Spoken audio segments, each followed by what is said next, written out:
A única coisa que está me preocupando é o barulho da festa de Natal aqui do lado. Você acha que vai vazar para o vídeo? Espero que não. Então, bom, se vamos falar hoje de Kabbalah, a gente vai começar do início. Bem do início. Talvez um pouquinho antes do início.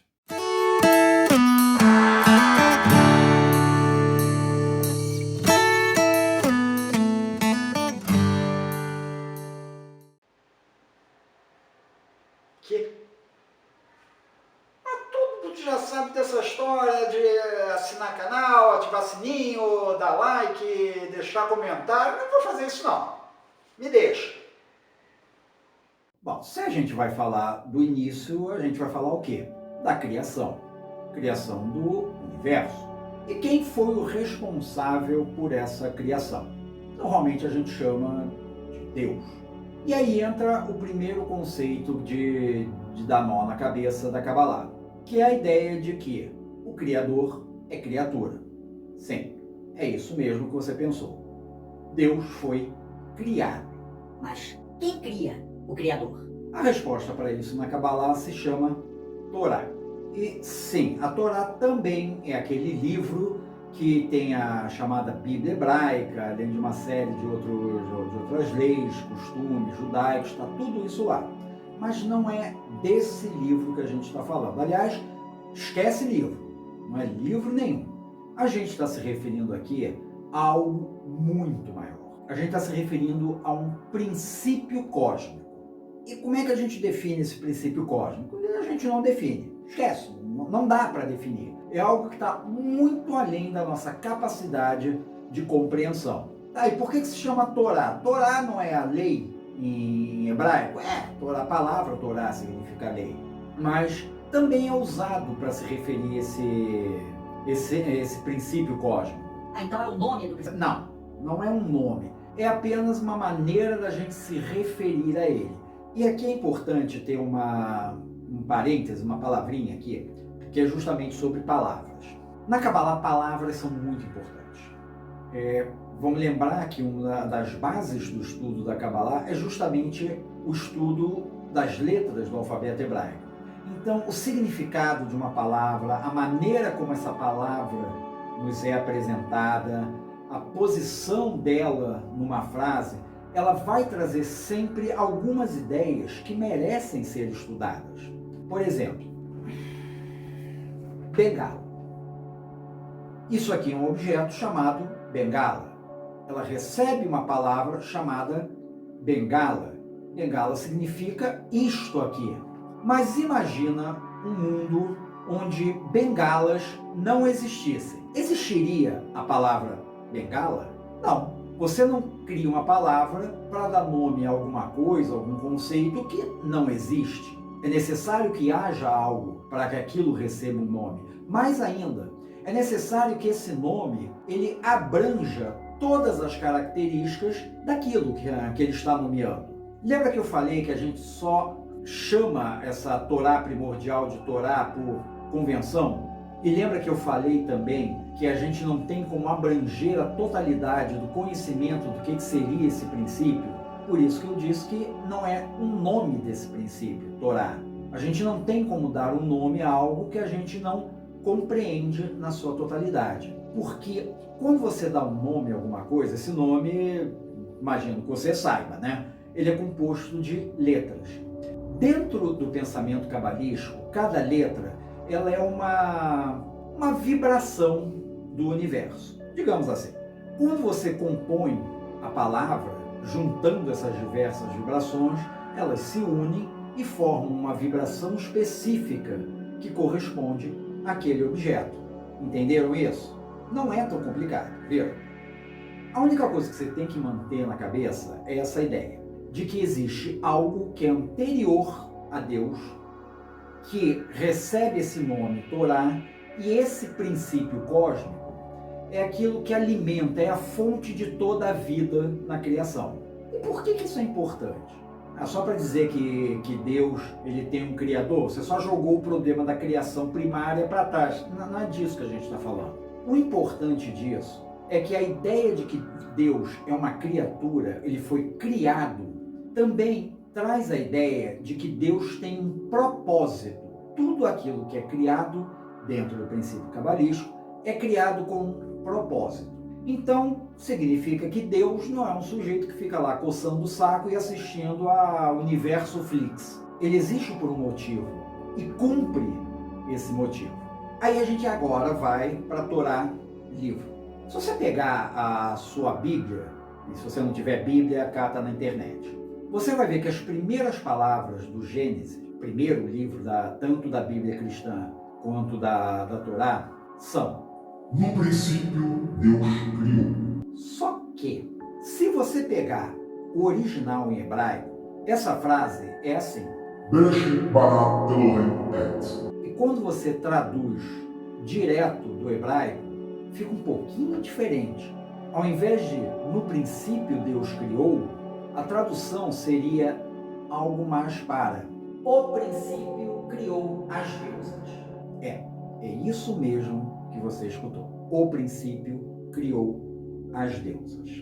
E aí, a primeira coisa que você vai ter que fazer é tirar da sua cabeça essa ideia boba de um monte de deusinhas, um monte de moças ali sentadas, tá, trocando figurinha, batendo papo e vendo o que elas vão fazer. Não. Tira gênero da cabeça. A gente não está falando aqui de homem e mulher. A gente está falando de princípios, de símbolos. Então, Elohim, que é uma palavra feminino e plural, por isso a gente pode traduzir como deusas, não está se referindo a um conjunto de seres. Está se referindo a uma ideia, a um arquétipo que tem características femininas e múltiplas e plurais. Ou seja, são arquétipos, forças, divindade, chame como você bem entender, que tem a capacidade de gerar, e essa geração é feita a partir de um ponto de vista plural. Não é só uma única ideia conduzindo tudo. Mantenha isso em mente a partir de agora. E ali tem, então, o princípio criou as deusas, ou o princípio criou Elohim. Esse princípio é justamente aquilo que nós estamos chamando de Torá. Essa Torá primordial, essa força que viabiliza toda a existência, ela cria Elohim com um propósito. E esse propósito significa que Elohim é uma mente ordenada, é uma mente lógica, uma mente destinada a cumprir essa tarefa. Isso é chamado muitas vezes de um logos. Se é uma mente ordenada e lógica e tem um propósito, qual é esse propósito de Deus? Vamos voltar ali para a nossa frase, né? O Bereshit barat Elohim et. As últimas duas letras, et, elas são em hebraico Aleph e Tav. A primeira e a última letras do alfabeto hebraico. Princípio e fim. Ou seja, o universo, ele é logo que começa a criação, logo que essa mente, esse princípio gerador múltiplo, ele vem a existir, ele já traz a ideia de que tudo tem um princípio e um fim. O universo tem um início e tem um fim. E se tem um início e um fim, ele tem aqui o que está no meio. O que está no meio é o tempo. A primeira coisa que é criada pelas Elohim é o tempo. E isso resolve um outro pequeno problema, que é a pergunta de que o que existia antes da criação? Não existia. Porque o tempo, ele foi a primeira coisa a ser criada. Quando a gente fala alguma coisa antes ou depois, a gente está falando de tempo. Se não existia tempo, não existia um antes.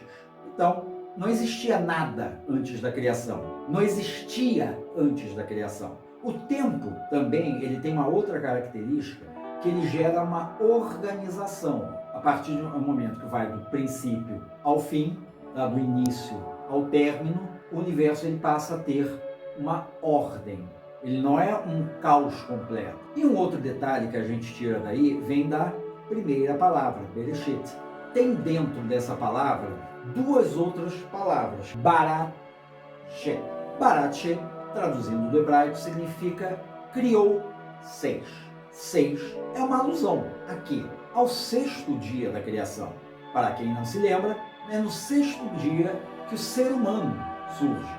Então, se esse princípio da criação, ele já incute lá dentro a ideia do dia da criação do ser humano, qual é a ideia que isso traz? Estou falando muita ideia.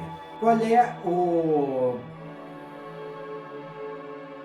conceito que isso nos traz? De que o propósito da criação do universo é a criação do ser humano. Sim, tudo isto aqui foi criado para que você pudesse existir. Olha a responsabilidade que te colocaram aí. Bereshit ainda traz mais uma palavra ali dentro. Brahá. Brahá é o termo hebraico para bênção. Ora bolas, nós temos na mesma palavra, Bereshit, princípio, a criação do ser humano e a bênção. Então, isso quer dizer que o universo ele foi criado para que existisse o ser humano e o ser humano tivesse o universo como uma bênção. Pois é, o universo foi criado para você e para que você entendesse o universo como sendo uma bênção para você. Não é uma gracinha? Ok, então Elohim, Deus, ele é uma mente lógica e ordenada. Se ele é uma mente lógica e ordenada, tudo aquilo que ele vai criar é também uma coisa lógica e ordenada.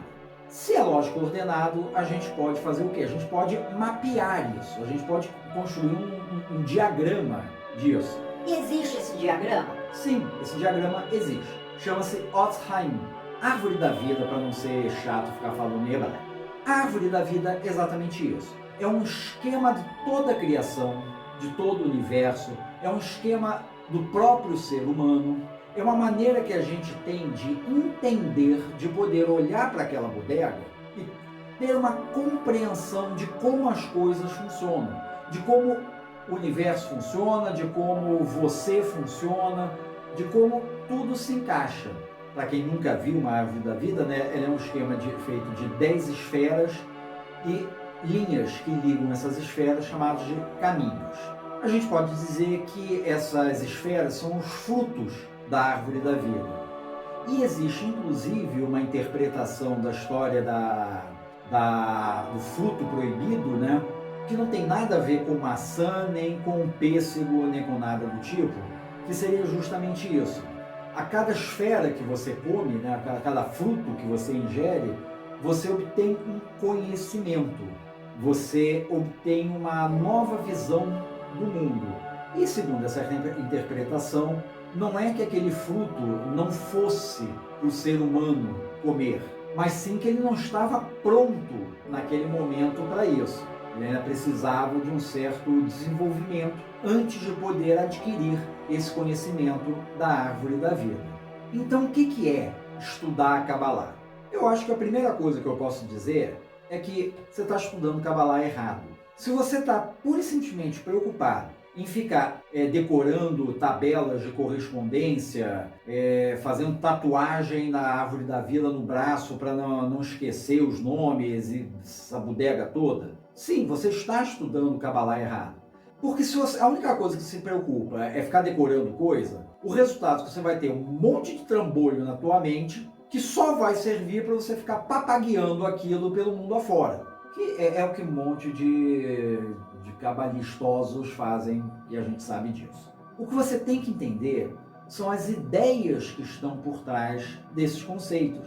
Você vê que eu trabalhei aqui hoje em cima de uma frase e trouxe toda uma nova gama de formas de enxergar as coisas, de enxergar a divindade não como o velho barbudo, mas como um princípio feminino de criação, não como uma ideia de divindade que é absoluta e só tem aquela maneira de ser as coisas, mas como uma criação múltipla. Numa única palavra, Bereshit, eu trouxe aqui para você ideias de que o universo existe para que você viva e viva bem nele. Você se sinta abençoado pela existência que você tem, foi tudo criado para você. A gente trouxe a ideia do tempo. Isso é estudar a Kabbalah. Mais importante até do que tudo que eu falei aqui hoje É você entender isso. Cabalá é deixar a sua imaginação trabalhar. Quando você faz isso, é que você encontra as chaves para esse entendimento. Não são tabelas, são histórias. É isso, a primeira coisa. Esse é o início que eu queria te passar sobre Cabalá.